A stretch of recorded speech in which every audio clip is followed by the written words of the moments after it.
Hai semuanya, Assalamualaikum warahmatullahi wabarakatuh. Perkenalkan, nama aku Amalia Salsabila dengan nomor induk mahasiswa 2006554, kelompok 1, kelas 2B, Prodi Pendidikan Sosiologi, Fakultas Pendidikan Ilmu Pengetahuan Sosial, Universitas Pendidikan Indonesia. Gimana kabarnya semua? Semoga baik-baik aja ya. Oh iya, hari ini aku bakal bahas sedikit tentang sexual harassment dan rap culture yang terjadi di Indonesia. Disimak baik-baik ya. Yang pertama, aku bakal ngejelasin sedikit tentang perbedaannya kekerasan seksual dan pelecehan seksual. Menurut Badan Kesehatan Dunia atau WHO, kekerasan seksual dapat diartikan sebagai segala perilaku yang dilakukan dengan menyasar seksualitas atau organ seksual seseorang tanpa mendapatkan persetujuan dan memiliki unsur paksaan atau ancaman. Perilaku kekerasan seksual tidak terbatas gender dan hubungan dengan korban. Jadi, perilaku tersebut bisa dilakukan oleh siapa saja, tidak memandang perempuan atau laki-laki, usia, agama, bahkan keluarga sekalipun. Dan hal ini bisa terjadi di mana saja dan kapan saja. Sedangkan pelecehan seksual merupakan bagian dari kekerasan seksual itu sendiri. Pelecehan seksual bisa dilakukan dengan verbal, non-verbal, ataupun fisik. Kalau dilihat dari definisi pelecehan seksual, maka panggilan iseng seperti "Neng, sendirian aja, mau ditemenin gak?"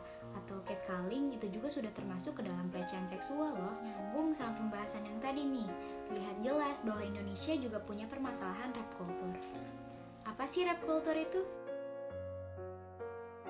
Rap culture adalah sebuah lingkungan yang dimana pelecehan seksual dianggap lazim dan kekerasan seksual dinormalisasi. Rap culture dilakukan melalui permainan kata-kata misoginis atau biasanya menyudutkan wanita, objektivitas tubuh wanita, dan glamorisasi terhadap kekerasan seksual di kehidupan sehari-hari ataupun kehidupan bermasyarakat. Contohnya seperti mitos-mitos mengenai pakaian terbuka atau tubuh perempuan. Tubuh perempuan disamakan dengan permen, ikan asin, atau yang lainnya, yang jelas menyudutkan pola pikir bahwa perempuan adalah objek. Tidak hanya itu, masyarakat yang terbilang memiliki permasalahan rap culture memiliki tendensi untuk malah menyalahkan korban atau victim blaming. Seringkali terjadi stigma negatif terhadap korban, misalnya kamu terlalu terbuka sih pakai baju, padahal tidak semua korban menggunakan pakaian terbuka. Ataupun menyepelekan sexual harassment, misalnya pas kamu diperkosa, kamu menikmati tidak? Apa sebercanda itu kasus sexual harassment di sekitar kita? Padahal mereka sudah berusaha speak up tentang apa yang mereka alami, tetapi lingkungan mereka tidak mendukung, bahkan malah lebih menjatuhkan mental si korban, ketimbang menuntut pelaku untuk membuktikan bahwa dirinya memang benar tidak bersalah. Dan lebih ironisnya lagi, kebanyakan di Indonesia menganggap korban kekerasan seksual itu sebuah aib dan lebih baik dipendam, padahal pelaku masih bisa hidup dengan tenang tanpa memikirkan apapun dan diterima di kehidupan bermasyarakat. Sedangkan si korban biasanya diacuhkan dan dicap rendah. Bahkan victim blaming seperti ini juga kebanyakan terjadi oleh teman dekat, bahkan keluarga sekalipun, dengan perkataan, "Sabar, lupain aja."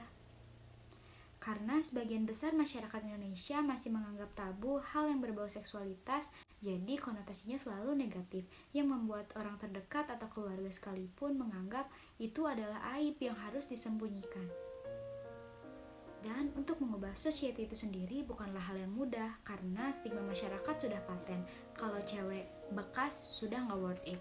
Psikologi si korban dari kebanyakan kasus bakalan mikir, kalau saya lapor nanti masyarakat bakal tahu kalau saya adalah korban.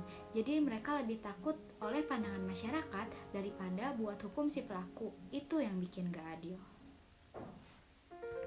Dan sekarang gimana sih cara supaya melawan rap culture dan victim blaming? Yang pertama, kita harus berpikir dan bersikap kritis terhadap bagaimana lingkungan dan media menggambarkan laki-laki, perempuan, relationship, dan kekerasan. Tidak menggunakan bahasa yang mengobjektifikasikan dan menyudutkan korban. Kita harus membantu mensupport ketika seseorang korban sedang speak up tentang apa yang dia alami. Beritahu si korban bahwa apa yang terjadi bukanlah kesalahan dia. Janganlah biarkan si pelaku beralasan konyol terhadap apa yang dia perbuat, seperti menyalahkan korban ataupun keadaan. Karena diam berarti membuat rap culture dan sexual harassment terus dianggap lazim di masyarakat. There is no place for sexual harassment offenders. Sekian yang dapat saya sampaikan mengenai rap culture dan sexual harassment yang terjadi di Indonesia. Mohon maaf apabila terdapat kesalahan karena masih dalam proses pembelajaran. Semoga bermanfaat bagi kita semua. Wassalamualaikum warahmatullahi wabarakatuh. Sampai jumpa.